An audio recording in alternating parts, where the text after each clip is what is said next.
Hello and welcome. Thanks for being here. It's me, Erin. I'm going to share one verb trick today that can immediately make all your sentences more powerful. Here it is.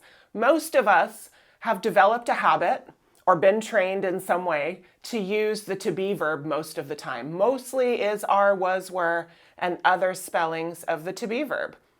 Well, all we have to do to make our sentences and overall writing so much more powerful is replace those to be verbs with a visual verb. Now, visual verbs include things that a reader can imagine happening or visualize and truly remember, right?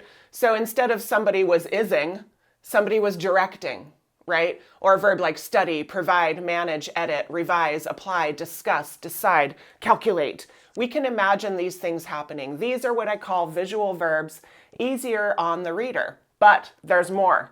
These verbs also make your writing not only more meaningful and powerful, but naturally more concise. It's kind of a win-win. Couple example sentences. She is in charge of the study. She directs the study. More powerful and more concise.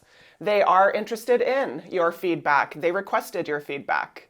He was faced with tough decisions. He faced tough decisions. Their studies were lacking in evidence. A lot of words. Their studies lacked evidence.